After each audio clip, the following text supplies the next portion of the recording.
Olá, muito boa noite, muito bem-vindo a mais um Papeando com Carlão, aqui pela TV Cultura Litoral. É sempre um prazer a gente estar juntos toda terça, toda quarta e toda quinta-feira, sempre às 19 horas, com representação no mesmo dia às 23 horas. Para mim é um grande prazer estar junto sempre de vocês, lembrando que a gente já gravou mais de 200 programas. Então a gente estamos aí no terceiro ano, indo para o terceiro ano aqui na nossa querida TV Cultura Litoral. Lembro ainda que estamos pela UHF, canal 48.1, pela Vivo, canal 518, e pela Claro Net, canal 522. Aproveito aqui a oportunidade e deixo o contato, deixo o WhatsApp da nossa produção, para você mandar aquele recadinho para Luiz, 13 95 550 0001. Participe do nosso programa mandando críticas, sugestões e afins. A gente está aqui justamente nessa configuração de talk show regional, justamente para trazer histórias de pessoas que fazem a história de Santos, São Vicente, Guarujá, da Baixada Santista. De novo, me sinto muito feliz em estar aqui e sempre com um convidado novo. E o cara que eu tenho aqui hoje comigo é um assunto altamente cultural. O cara nasceu em Santos, quer dizer, já sou fã dele que nasceu em Santos.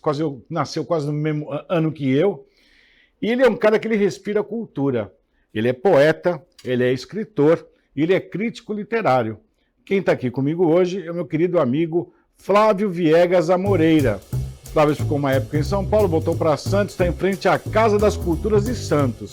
Muito legal, ali perto do Colégio Santista. Já me convidou até para ir lá conhecer mais um pouquinho o que é a Casa das Culturas de Santos.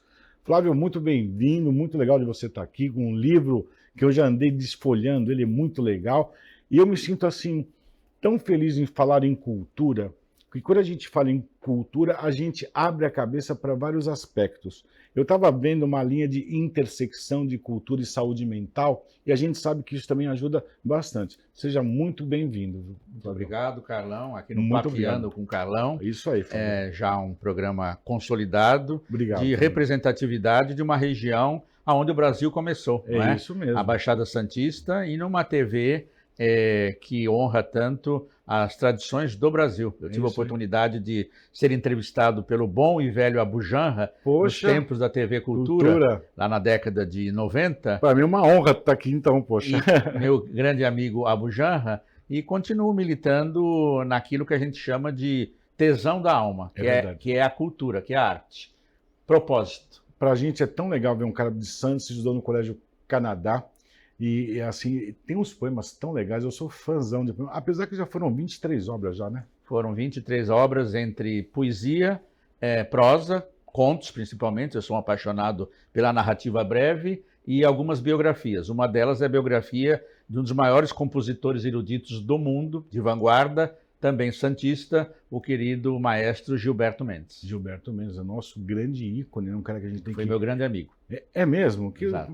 Abu Janra, Gilberto Mendes, você tem uns caras assim que realmente vale a pena a gente Que me ajudaram muito como escritor, porque no Brasil, fazer literatura é, sinceramente, um ato de heroísmo. Com certeza. Porque não existem políticas públicas ainda para o hábito da leitura, para o letramento no sentido mais aprimorado, para a escritura, oficinas literárias, e o interesse por cultura no sentido de aprimoramento da educação. Um advogado, um médico, um engenheiro, um ser humano em qualquer área de atuação que tenha interesse artístico mínimo, ninguém precisa ser um super intelectual, mas ele é o melhor médico, Sim. o melhor advogado, o melhor engenheiro. A cultura não passa de um transe do espírito, da alma, e um aprimoramento daquilo que nós chamamos formação educacional. Quer dizer, a universidade forma para o mercado, forma para a vida profissional eficiente. A cultura é um aprimoramento constante dos dons do espírito. E o que mais faz falta no mundo hoje, no mundo brutalizado, e também com uma pandemia de ansiedade, déficit de atenção, é o aprimoramento dos dons do espírito. Puta, que bonito isso que você falou. Flávio, me fala do Flavinho. O Flavinho gostava de livro? Geneticamente, eu nasci, creio, moldado para ler e escrever. É o que eu sei fazer. Geneticamente, a mãe né? incentivava, o pai, essa De história certa toda. forma, sim. Uma família portuguesa, dos 4 costados, Uhum. e com acesso aos livros. E também, além da família, eu estudei num colégio, Colégio Canadá, assim como o Colégio Santista aqui em Santos, Sim. colégios paulistanos. Sim, sim. A rede pública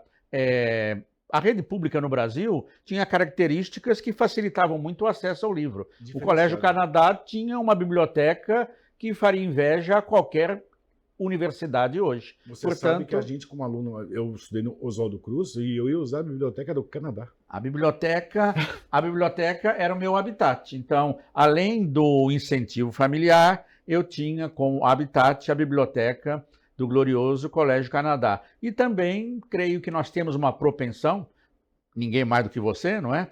Médico, que o DNA, creio que me induziu a essas atividades artísticas e um interesse quase, para dizer virtuoso, um interesse patológico por ler e escrever. Sensacional, eu acho isso muito legal. A gente estava falando aqui da minha filha, eu tenho uma filha de 15 anos e ela me fez o pedido de levar ela na Bienal do Rio e voltou de malinha. Eu falei, Malu, tanto livro você comprou, ela leu todos. Ela leu, então, quer dizer, é uma menina que ela consome livro, isso é tão legal. Eu estava aqui falando sobre o tom de poesia que ele fez aqui o livro. Ele falou, Carlão, poesia não são para vários, não. Algumas pessoas curtem, outras não. Mas o estilo é muito legal. E a leitura, de novo, o saber não ocupa espaço. Eu acho que o que ele fala é exatamente isso. Não adianta as inteligências artificiais que você quiser.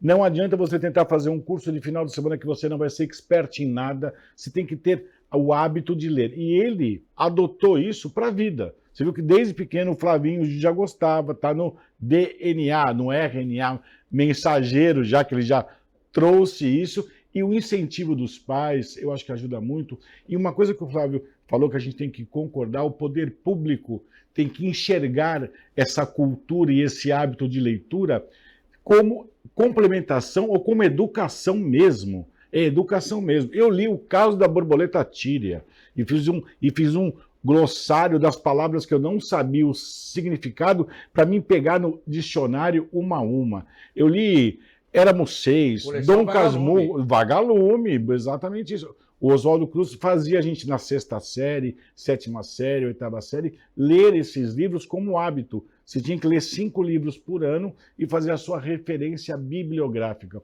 Hoje em dia a gente vê a rede social bombando, aonde eu já tentei ler mensagem enviada pelo meu filho de 13 anos, eu não entendi.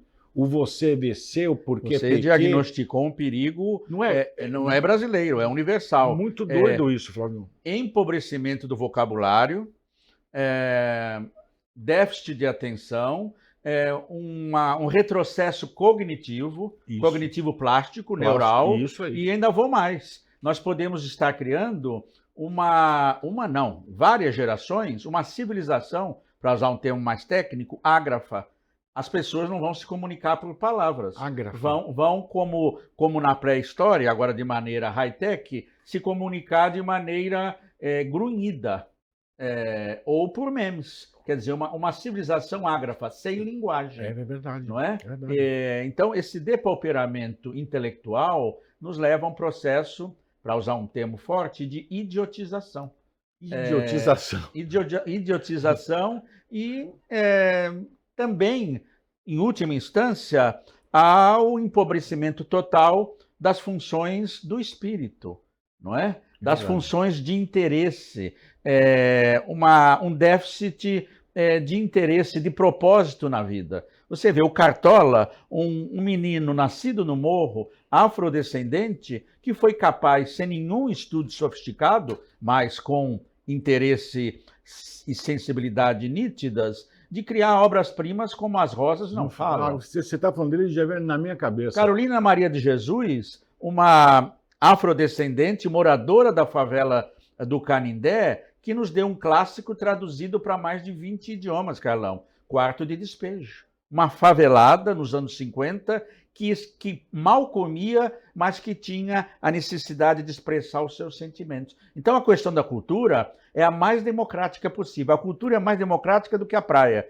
porque você não tem nível social nenhum que diferencie. Você tem o Cartola e tem o Manuel Bandeira. Você tem a Carolina Maria de Jesus e a Clarice Lispector. Tanto é que o Manuel Bandeira, quando perguntado se ele tinha inveja de algum grande poeta, ele disse: eu tenho inveja de uma letra da música popular brasileira, Chão de Estrelas, de Orestes Barbosa. Então nós temos dois mundos que se interconectam, a cultura popular e a cultura erudita. Eu sou tão apaixonado pelo Picasso, pelo Portinari, pelo Matisse, quanto por filmes de Fellini no cinema, assim como obras do Bergman, mas qualquer bela produção no Netflix.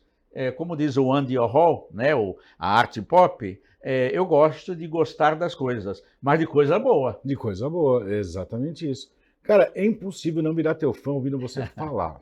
Flávio, é muito legal ouvir você falar. Você tem uma colocação tão correta, eu não sei se é a mesma faixa etária, mas eu penso tão igual a você, e você usou uns termos que você acabou me ensinando. A cada papo a gente aprende. E com o Flávio a gente aprende todos os dias. Bom, o cara foi cronista da Tribuna por quase 30 anos. Estou sendo. Está sendo ainda 30 anos. Então, assim, você sabe escrever bem, você sabe falar muito bem. A tua exposição de ideias é sensacional. Já estou cantando para voltar, viu, Flavinho? Olha, eu vou te cantar para voltar, porque é muito legal te ouvir essa postura e falar de cultura de uma forma educacional é o que a gente precisa. Colégio Canadá. Colégio Canadá, o melhor colégio da nossa região, com certeza. Motivação é tudo. Muito legal, interesse. Flávio. Muito e legal. não só interesse intelectual, interesse por gente. Exatamente. Em última instância, no começo do mundo, nós tínhamos duas figuras arquetípicas, o médico e o poeta. O poeta e o médico eram encarnados numa só personagem, o xamã. Então, eu creio que aqui, com o médico, nós temos uma conexão em função do interesse por pessoas. O poeta, que é de uma sensibilidade, a antena da raça, não eu, os poetas em geral são de uma vibração energética à flor da pele, tem a mesma responsabilidade de interpretarem o mundo, assim como o médico tem de salvar. Sobre a questão geracional, que é geracional, que é muito importante, você, não sei se consciente ou inconscientemente, sacou muito bem. Nós somos a geração Y, nascida em 60, meados de 60, a geração que eu chamo de geração sanduíche. Sabe por quê? Por quê? Nós passamos 30 anos sem internet, quer dizer, vivendo um mundo tátil, epidérmico, certo. E estamos tendo o prazer de vivermos esses 30 anos, e espero muito mais, sim, neste mundo digital. Agora, a excelência da vida, Carlão, eu penso que é a qualidade. Na internet você tem o paraíso, mas você sabe também que tem o inferno. Totalmente. Se a gente não souber conduzir, a coisa vai para o inferno facinho. Eu costumo dizer que é um balcão de um bom botequim, que é algo também fascinante. Exatamente. Os poetas, tem gente interessante e tem gente desinteressante. Exatamente. Então a geração sanduíche é assim. Nós vivemos 30 anos analógicos, e era um prazer usar o orelhão que está desaparecendo. Que a ficha caiu, né? Lembra? Como eu adoro assistir um clássico pela Netflix. Eu me lembro que para comprar uma Clarice Lispector, às vezes tinha que ir para São Paulo, se bem que nós temos ótimas livrarias aqui. Hoje você tem todo o conhecimento humano à disposição do seu dedo. Você pode ouvir Beethoven, pode assistir um clássico, como eu disse, do Fellini, e as pessoas se atêm, na maior parte das vezes, por, como dizem os espanhóis, tonterias. Tonterias. Esse Flávio Viegas Amoreira é sensacional. Tá gostando do papo? Segura aí que eu volto já já com o meu querido Flávio Viegas Amoreira.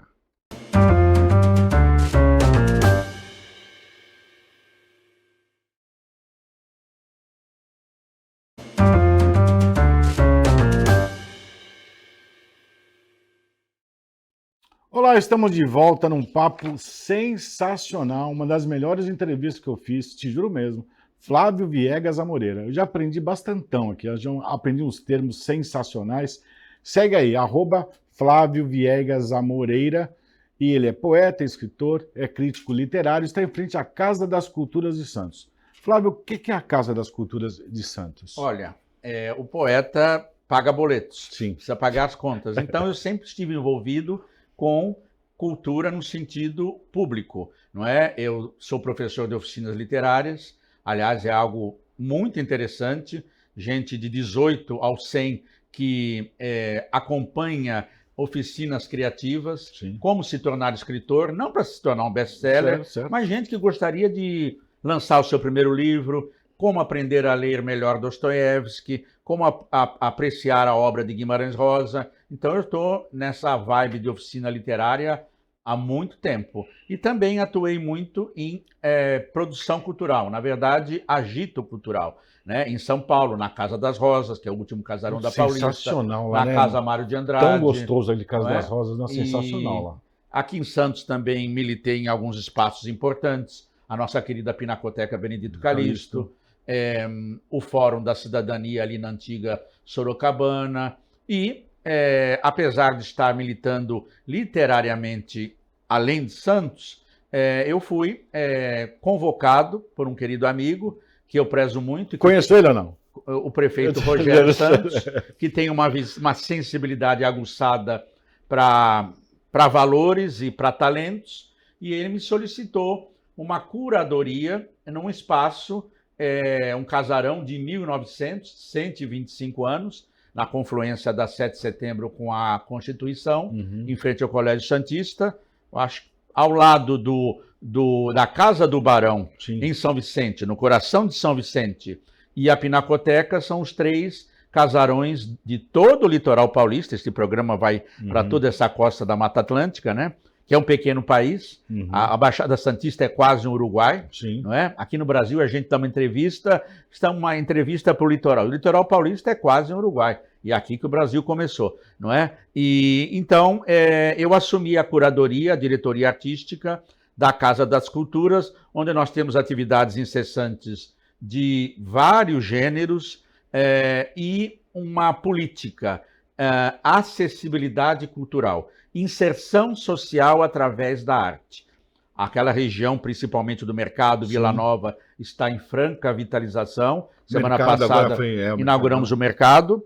E a nossa ideia é propiciar àqueles que nunca tiveram acesso à música, a um violão, a uma palhinha de jazz, ao conhecimento do que seja um sarau litero musical, essa visibilidade e acessibilidade de um espaço histórico, arquitetônico deslumbrante, com atividades incessantes de inserção social através da arte. Se nós tivéssemos uma casa de cultura em cada bairro do Brasil, nós estaríamos salvando gerações para a marginalidade. O esporte tem uma grande função. Agora, uma orquestra, como agora foi inaugurado o projeto do maestro João Carlos Martins, um teatro em Paraisópolis, compreende? Um projeto de orquestra e de inserção social no Morro do Alemão, no Rio de Janeiro. Então, nós devemos pensar em arte não só como fruição, mas como uma forma óbvia de você dar propósito a jovens e jovens que se consomem naquilo que nós chamamos de niilismo. Niilismo é uma palavra meia sofisticada que vem nihil, nada. Quer dizer, o mundo hoje passa por uma pandemia de niilismo, falta de propósito, falta de objetivo, não objetivo material e ambição de enriquecimento desabrido. Que também, isso aí a rede social alimenta. Que também é válido, claro. Mas se você só pensa em valoração material, você se diminui espiritualmente. É niilismo. Niilismo. Niilismo. Não é? Que é o quê? Que é a exacerbação do nada. Para que? Tanto é que as gerações que não estudam e não trabalham têm um nome, nem. Para que estudar? Para que trabalhar? Se eu posso fazer um curso e me tornar rapidamente um influencer. Exatamente. Para que trabalhar? Se não encontro emprego e a inteligência artificial está aí para ameaçar. Então, esse niilismo universal preocupa bastante. Viu? Preocupa muito. A ausência daquilo que eu defendo isso a partir da minha experiência, Sim. como o grande antídoto contra a depressão e ansiedade, propósito. Existe a filosofia japonesa, na filosofia japonesa, eu esqueci do termo correto, é mais sofisticado do que eu estou dizendo. É você acordar todo dia com um propósito a ser seguido. Nem que seja o mais banal, o mais prosaico. Mas é um propósito. Ou, de repente, você inaugurar uma fábrica, Uhum. mas que seja um propósito, não é? E quando eu falo em propósito, eu não falo em objetivo de ambição desabrida, repito, é um propósito existencial. Isso é o existencialismo mais simples e que dá resultado. Tem um grande cineasta americano que tem uma frase que eu adoro, Martin Scorsese: a vida é fazer coisas, conhecer pessoas e ir a lugares. Faz sentido, totalmente. Fazer coisas, conhecer pessoas e ir a lugares. Agora, ir a lugares também com propósito. Exatamente. Eu não posso fazer um tour europeu e me enfurnar em shoppings. Lógico. Eu preciso me aprimorar com tudo que o velho continente me proporciona. Conhecer pessoas que também agreguem, Isso, não é? E que aprofundem, tornem mais aguda a minha experiência de existir. E fazer coisas que também substituam esse esvaziamento de propósitos. Como aprender um novo idioma, como ler um autor que me desafia, que eu acho difícil. Sim. Não é? Sim, como conhecer uma cinematografia alternativa. Eu sou apaixonado por filmes iranianos, filmes do sudoeste asiático. Você se emociona assistindo filme? Muito. Eu também. Agora, este mês... Você chora? Eu choro. Eu choro, pelo menos, e muito por dentro. Mas eu choro. Eu recomendo um filme que está aí no streaming, que é uma preciosidade de poesia. Qual é, Flavinho? Que é Sonhos de Trem, que está concorrendo ao Oscar. Sonhos de Trem. Está concorrendo ao Oscar pela melhor fotografia de um brasileiro, não é? Sonhos de Trem. Está passando aí nos cinemas a vida de Shakespeare, a perda do seu primeiro filho, que ao invés de Shakespeare sucumbir, ele produz uma obra-prima com o mesmo nome do filho, Hamlet. Então o nome do filme é Hamnet, não é? Está aí nos cinemas, não é? Ainda não no streaming.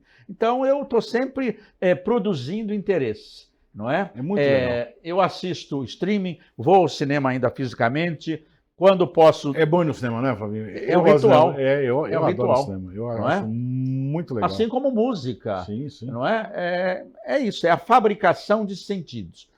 Eu costumo dizer que poesia é o que a gente sente, poema é o que a gente escreve. Então, por exemplo, eu agora acabei de lançar um livro de poemas, mas você percebe a poesia de um balé de Pina Bausch. Você ouve uma música de Philip Glass, você se entusiasma com um filme de Walter Salles. Quer dizer, é a poesia do cinema, é a poesia da música. É a poesia da música, é a poesia dos afetos. Dos afetos. Não é? Os portugueses ainda mantêm o C, afectos. Coisas que nos afetem epidermicamente.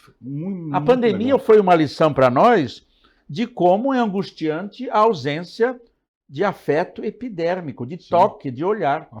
Você lembra daquele horror que eram as lives? Sim. As lives são necessárias também até, lógico. Mas me angustiava. Sim. Uma live, outra live. Não, eu quero ouvir e ver gente. A gente quer falar, conversar com o Flávio, eu vou ter que marcar uns 3 programas aqui para começar a entender o que ele faz, mas é tão legal, muito legal. Quero falar aqui desse livro rapidinho. São 50 poemas escolhidos pelo autor. Como é que você chegou nesse livro tão legal? Eu posso ler aqui uma coisa? Ó. Deve. Eu adoro abrir um livro a esmo e cair numa página e ler. Sobrevivi ao naufrágio da paixão, encerrei todas as viagens além mar esperando no mesmo ponto de partida. O amor é um barco, não mais à deriva, agora tornei-me eu mesmo cais. Profundo, hein? Você é um bom leitor, viu? Muito legal isso. Olha aqui, ó. Você gostou, Nath? Muito Como legal. leitor, eu não curto muito a expressão declamar poesia, que é algo meio ginasiano. Sim, Você sim. é um leitor Muito legal. e entrou no poema Porto. Muito legal. Adorei esse poema Porto, adorei o livro. Me fala a inspiração desse livro. Bom, inspiração é trabalho. Poesia é o que nós chamamos de curtição da linguagem. A poesia é o grau máximo, por isso de curtição, nos dois sentidos, né? No sentido da meninada, curtir, gostar, e curtição no sentido de depurar. Poesia, como diz o Décio Pinhatari, grande teórico, é aquilo que não está no gibi. Poesia, como diz o Hermann Hesse, no Lobo da Steppe, Ele referencia tudo esse um livro que eu recomendo para a meninada, O Lobo da Steppe. Poesia é só para os raros. Não no sentido pedante, mas no sentido de poesia como exacerbação, curtição da linguagem. Não é? A poesia que é irmã da música. Sim. Eu citei o Cartola, não é? Sim. Como poderia citar o Paulinho da Viola. A poesia como o grau máximo de sensibilização através disso que nos qualifica, entre outras coisas, enquanto humanos, que é a linguagem. Eu tenho respeito, Carlão, imenso pela linguagem. Você tem respeito em falar. Você fala corretamente. É sensacional de te ouvir. Eu vou ter que marcar um outro papo. Porque interlocução é generosidade. Mas e outra, prestar atenção no que o outro diz. Você chegou a esmo, mas escolheu um poema que diz muito da minha paixão, a inspiração, pela ligação quase que sensorial com o mar. Né? Eu tive uma grande influência de um poeta santista, mais universal, respeitado em toda a língua portuguesa, Vicente de Carvalho. Sim. Então, a minha ligação com a minha gênese, a minha alma mater, que é o mar, é evidente em inspiração na minha obra. Mas a minha obra poética é fruto muito de transpiração. Eu repito, literatura é estiva. Não é fácil escrever. É verdade. Escrever cansa como carregar fardos de café nas costas no Porto de Santos. Isso mesmo. Flávio, olha, muito obrigado. Que meu tempo acabou, porque o papo com ele é sensacional. Você volta, Flávio? É só me chamar. Marca com ele. A oficina do livro, eu achei sensacional. Como você escrever um livro, seu primeiro livro. A gente tem que usar mais o Flavinho aqui, porque o cara iluminou isso aqui tudo. Flávio, obrigado por você ter vindo. De coração, obrigado mesmo. Você me ensinou bastante. Você vai voltar, não vai? Conte comigo. Olha lá, ele prometeu no ar que vai voltar. Eu vou ter que trazer esse cara de volta, sensacional. Meu querido Flávio Viegas Amoreira, Casa das Culturas de Santos. Eu vou lá também conhecer o espaço. É muito legal. E essa obra de cultura, falando de cultura, essas linhas de intersecções de ansiedade, depressão. Eu queria falar com ele de TDAH, queria falar com ele um monte de assunto. E é um cara que está aí junto com a gente. E o cara respira, transpira e inspira cultura. O nome dele é Flávio Viegas Amoreira. Muito obrigado novamente. Obrigado por você que nos assiste. Até a próxima. Um beijo. Tchau, tchau. Valeu.